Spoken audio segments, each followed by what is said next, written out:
Confirmed, Huaxia Bank Tianjin branch president incident signals unprecedented economic chill. 5 billion yuan vanishes overnight, 500 merchants in Guangzhou swindled, police decline case investigation. Bold speculation, Qin gang's possible involvement in plot to overthrow Xi Jinping. Major shift in global supply chain, Apple moves iPad development resources from China to Vietnam. It's all covered in today's China Truths. Confirmed, Huaxia Bank Tianjin branch president incident signals unprecedented economic chill. On December 10, Chinese media confirmed the death of Gong Dongji, the head of Huaxia Bank's Tianjin branch. Apart from speculations about whether Gong Dongji's demise was a suicide, there are growing concerns about a financial crisis in China. Additional details suggest that the crisis in the financial system has widened, resulting in tangible economic repercussions in China, with even the middle class facing the threat of bankruptcy. Huaxia Bank, the fifth listed bank in China, has the Shugong Group, affiliated with the Beijing State-Owned Assets Supervision and Administration Commission of the Chinese Communist Party, as its largest shareholder. Gong Dongji previously held the position of head at Huaxia Bank's Beijing branch and was transferred to the Tianjin branch at the end of 2020. Following the news, overseas netizens disclosed rumors suggesting a comprehensive crisis at Huaxia Bank's Tianjin branch. China's trust in banking industry has been grappling with a series of crises due to the real estate sector's downturn.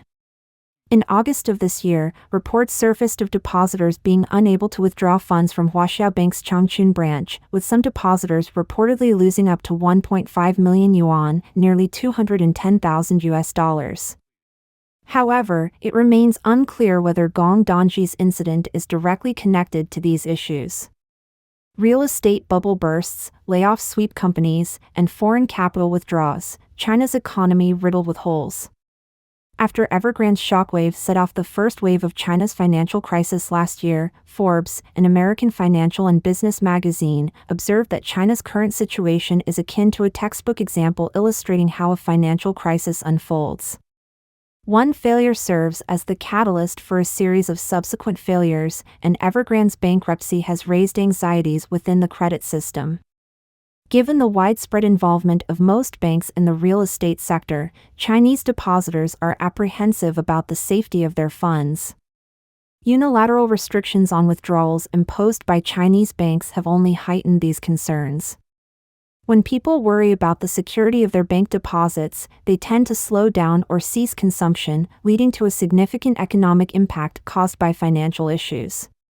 Recently, there have also been some accounts from individuals in China that shed light on the grim economic circumstances faced by its citizens. For instance, a brother of AX user, who has spent 25 years working in the economic sector in Shanghai, specializing in investment projects and IPO financing, possesses properties like a villa in Songjiang and a luxury apartment in the city center. His son is enrolled in a private high school in the United States, and his wife is a full-time homemaker. Lately, the brother expressed doubts about his company's ability to endure until the Chinese New Year in February of the coming year. All of his personal investments are tied up in real estate. If the company opts to halt salary payments from December to February next year, issues with mortgage payments and the child's expenses become significant challenges. The brother also remarked that the year-end prospects for major banks are not optimistic. According to independent commentator Kai Shinkuan, the brother of this individual is a high-end gold-collar worker in Shanghai. Normally, the economic downturn will hit ordinary people first, then white-collar workers, the middle class, and then gold-collar workers and high-end gold-collar workers. Now even high-end gold-collar workers have been affected. How many people can escape this economic winter? Some netizens analyze that the real estate market within the country is truly in dire straits. It's not about how much the price has dropped, but rather that no one has the willingness to buy a house anymore. Real estate agencies have gone bankrupt by at least 90%. With the further decline of the economy, more and more people will not be able to pay off their mortgages. If this netizen's prediction is true, it is worth paying attention to whether major banks in China will collapse in the future and whether the bank executives will queue up and jump off buildings like Gongdongji. 5 billion yuan vanishes overnight, 500 merchants in Guangzhou swindled, police decline case investigation. A Guangzhou tea company enticed over 500 tea merchants into speculative trading with promises of lucrative buyback options, marketing various tea leaves at prices reaching tens of thousands of yuan per unit. However, the scheme collapsed overnight, resulting in the disappearance of around 500 million yuan in funds. In more detail, as per reports from mainland Chinese media, a company named Changshe Tea Industry Company, Limited, or Changshe Tea Industry, entered the Guangzhou Fangsuan tea market 3 months ago, unveiling 4 tea products. Concurrently, the company pledged to repurchase tea leaves at prices exceeding the initial purchase cost, attracting a considerable number of tea merchants to invest in and speculate on these newly introduced tea products.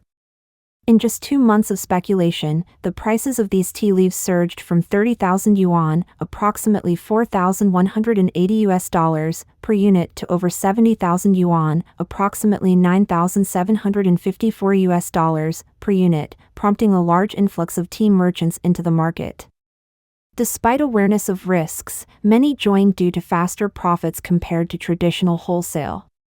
After introducing a 5th product, Changshe Tea Industry faced a sudden lack of buyers, causing tea prices to plummet from over 50,000 yuan to 2,000 to 3,000 yuan per unit overnight. Preliminary estimates suggest at least 500 merchants suffered losses exceeding 500 million yuan, approximately $69.7 million. Tea merchants reported losses to the police, but authorities refused to file a case, citing free market trading without a formal agreement. In similar scams, orchestrators hold attention-grabbing titles, and transactions lack formal contracts, resembling stock trading, where gunmen manipulate prices, leaving those unable to sell at the peak as ruthlessly harvested leaks. Bold speculation: Qin gang's potential involvement in plot to overthrow Xi Jinping. Recent reports from U.S. media regarding Qin gang's death have prompted speculation, with some commentators suggesting significant doubts in the media coverage. Consequently, there is speculation that Qin gang might have been involved in a conspiracy to overthrow Xi Jinping. The article, titled "Many Doubts About Qin Gang's Death, Xi Jinping in Turmoil," authored by Yan Chuango and quoted by Deutsche Welle on December 11, explores these suspicions. Author Yan Chuango posits that the prior U.S. media reports on Qin gang's death raise several doubts.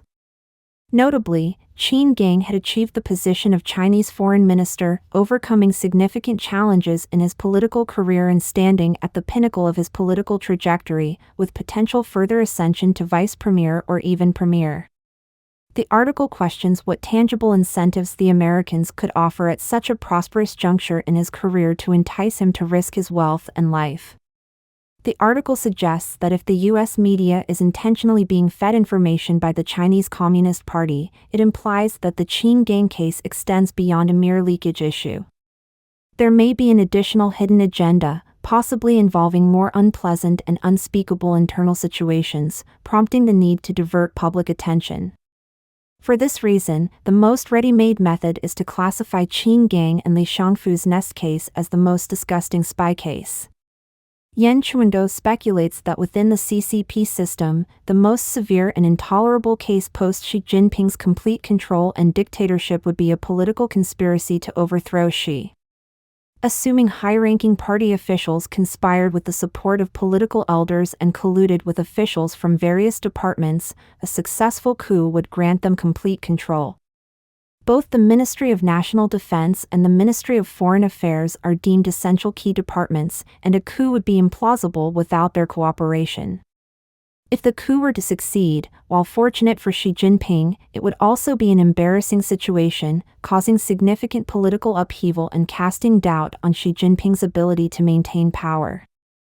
Reframing the Qin gang Li Shangfu coup case as a spy leak case, devoid of evidence and involving unforgivable crimes, would enable a swift and thorough resolution without leaving loose ends. Reportedly, 10 CCP generals executed alongside Qin gang. Recent revelations from Li Muyang, the host of the News Highlights program, claimed that Qin Gang was allegedly executed by potassium cyanide injection at the Tianjin Armed Police General Hospital. Shockingly, along with Qin Gang, 10 generals from the People's Liberation Army, PLA, were also purportedly executed. This information was reportedly intercepted by Russia through the communication platform Telegram and subsequently conveyed to Chinese President Xi Jinping, resulting in the tragic fate of Qin Gang and the implicated PLA generals. Li Muyang disclosed that on December 8, he received a chat screenshot suggesting that Qin Gang might have been executed on July 14. Allegedly, Qin Gang was given the opportunity to choose the method of his death, and he supposedly opted for a medication-induced demise, displaying symptoms of a cerebral infarction. The screenshot indicated the simultaneous execution of 10 PLA generals, facing severe punishment for alleged espionage crimes. The reason cited for their execution was Xi Jinping's anger over their betrayal. The message also suggested that Qin Gang underwent intense interrogation by the CCP national security apparatus, with even his and Fu Xiaoyan's illegitimate son being exploited as a means of coercion. Analysis: CCP may be contemplating a coup. Hu Liren, who used to run businesses in Shanghai, informed the Epoch Times that whether Qin Gang is alive or dead is not the crucial matter. What's more critical now is whether different factions will take action against Xi Jinping, which could mark a turning point for China. He believes that Xi's dictatorship has negatively impacted many within and outside the party, particularly discontented factions, including the second-generation Reds. China is likely to undergo significant political changes in the next 1 or 2 years, provided Xi Jinping steps down or is eliminated. It's entirely possible. Hu Liren states that he has long known that Xi Jinping is afraid of death. In 2018, when Xi visited Shanghai, he established a 5-kilometer security cordon. During an event he attended, they cleared the entire area within 5 kilometers. Approximately 20,000 police and soldiers were deployed for security. His inner security zone was 1 kilometer away, and Shanghai security personnel couldn't enter. Major shift in global supply chain: Apple moves iPad development resources from China to Vietnam. Japanese media Nikkei Asia reported on December 8 that American smartphone giant Apple is shifting iPad product development resources to Vietnam. Report says Apple is working with one of its Chinese partners, BYD, to move new product introduction resources, NPI, to Vietnam. BYD is a Chinese automobile company that also assembles iPad products for Apple. NPI involves a tech company like Apple collaborating with suppliers on the design and development of new products to make sure the blueprints are doable. Nikkei Asia said this is the first time Apple has shifted NPI resources to Vietnam for such a core device. Vietnam is quickly becoming a supply chain transfer destination. Trial production engineering verification of the iPad model will begin around mid-February, and the model will be launched in the second half of next year. Apple's main suppliers in China, Luxshare Precision and Foxconn, began moving some of their operations out of China earlier this year to diversify production. Southeast Asia is their preferred target. In recent years, the world has experienced 3 years of pandemic and the deterioration of US-China relations. People generally feel that China, the world's factory as an important link in the global production chain and supply chain, is not reliable. Beijing relies on its control of products and parts to exert economic coercion on other countries, making it an important leverage against the United States and Europe and in controlling other countries. During the 3-year pandemic, Beijing adhered to the zero-clearance policy, arbitrarily closed cities, and interrupted production and the supply of parts. This resulted in shortages of materials and parts in many countries around the world and became a major factor in runaway inflation. The United States, the European Union and many other countries have begun to de-risk, transferring a lot of production and capital originally located in China to countries consistent with Western values. As a result, a wave of production and supply chains moving out of China has emerged. Vietnam is the closest to China, has greater reform and opening up than China, and has a more relaxed business environment. It is a natural beneficiary of this wave. Nikkei Asia reported that Apple's decision to transfer its product development resources out of China was mainly due to geopolitical uncertainty. In addition to Vietnam, Apple is also preparing to transfer iPhone development and production resources to India, the world's largest democracy. Apple is the world's largest tablet manufacturer, with a global market share of 36.6% in the first 3 quarters of this year.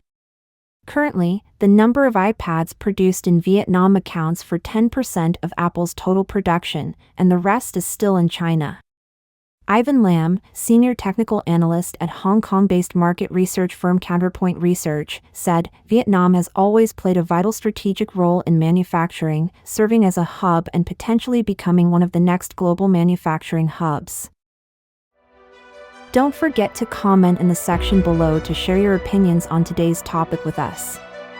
If you find the information helpful, please share this video with a friend to watch together. This will be a great source of motivation for our team to produce more and more quality and reliable videos. And also don't forget to like and subscribe to see more interesting topics from China Truths. Thank you for tuning in.